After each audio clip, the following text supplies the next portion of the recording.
Nous avons appris que les autorités ont retiré les agréments de votre média, Espace. Et comment vous avez accueilli cette nouvelle?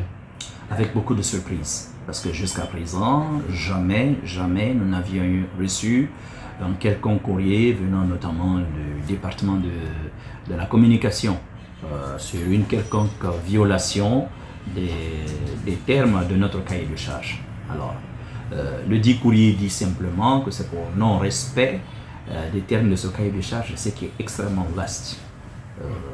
Nous ne croyons pas avoir violé justement le contenu de ce cahier de charges.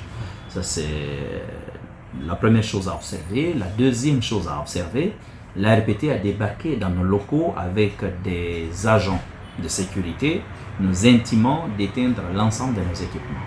Alors qu'on n'avait pas été notifié de cette décision-là, nous ne savions même pas que cette décision existait. Donc en toute illégalité, l'ARPT a quitté notre direction, s'est rendu sur le site de Coloma, cassé nos portes et enlevé nos équipements, purement et simplement. Les équipements de Radio Espace, de Suite FM. Et pour Suite FM, on ne sait même pas pourquoi, parce que c'est une radio urbaine, une radio jeune qui fait pratiquement que de la musique et un peu de sport. On n'a pas compris ces agissements. Ils ne se sont pas arrêtés à cela. Ils sont revenus dans un deuxième temps, arrêté le directeur technique qui était entre-temps arrivé sur le site, et ils sont allés le séquestrer au 11e étage de l'ARPT. Pour quelles raisons? Nous attendons encore de comprendre.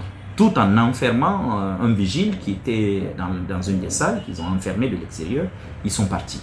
Nous nous demandons qu'est-ce qui se passe pour qu'il y ait cette forme de violence d'État contre nous. Nulle part, vous ne voyez l'ARPT en ampliation, d'ailleurs, à l'arrêté du ministre. Nulle part. L'ARPT n'est concerné. C'est une question d'agrément et donc, ça ne concerne que le ministère et nous.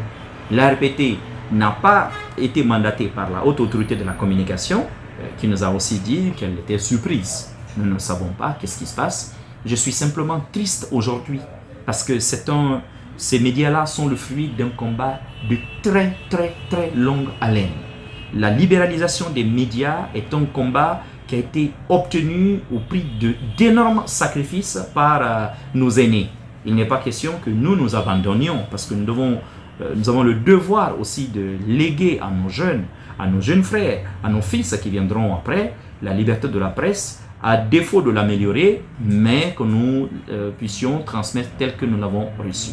S'il y a des reproches, s'il y a des manquements observés de notre part, que l'État nous le dise. Nous avons toujours été ouverts depuis le début de ces représailles, depuis plusieurs mois. On a toujours été ouverts aux discussions, on a toujours été ouverts au pourparler, pour comprendre et régler des problèmes s'il y en a. Sauf que jusqu'à aujourd'hui, il n'y avait aucun courrier, justement, nous reprochant quoi que ce soit. On nous a dit dans un premier temps que c'était pour des questions de sécurité nationale. Et aujourd'hui, sans aucune raison, on vient fermer nos médias.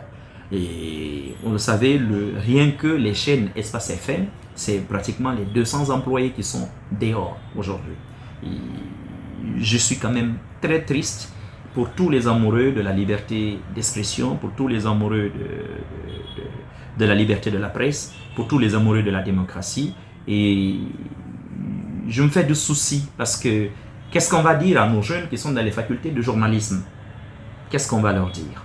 Et qu'est-ce qu'on va dire à notre population qui a quand même le droit à une information plurielle, une information équilibrée, une information autre que les sons de cloche servis par les médias d'État?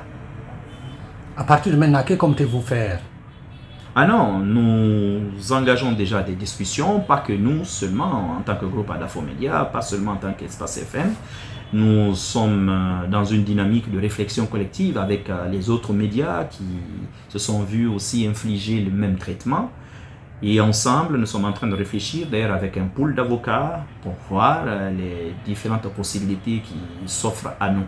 Donc essentiellement, ce sera par la voie judiciaire, mais aussi par des voies de négociation.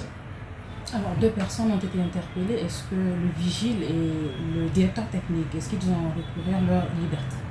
Alors, c'est le directeur technique, je n'appelle pas ça une interpellation. Il avait été enlevé et on est allé le séquestrer à la RPT. Il nous a fallu longtemps pour savoir qu'il était là-bas. Il a pu communiquer avec nous. Et on a appris qu'il était carrément au bureau ce qui est choquant, du conseil juridique de la RPT. C'est là où il avait été détenu tout ce temps. Alors, celui qui avait été séquestré sur le site, sur notre site, il n'a pas été arrêté, ils l'ont enfermé, ils sont partis. Lui, il a réussi, avec l'aide du second vigile, à s'échapper. Il est parti et le directeur technique est revenu dans le mur il y a très peu. Merci. Merci beaucoup. C'est moi qui vous remercie.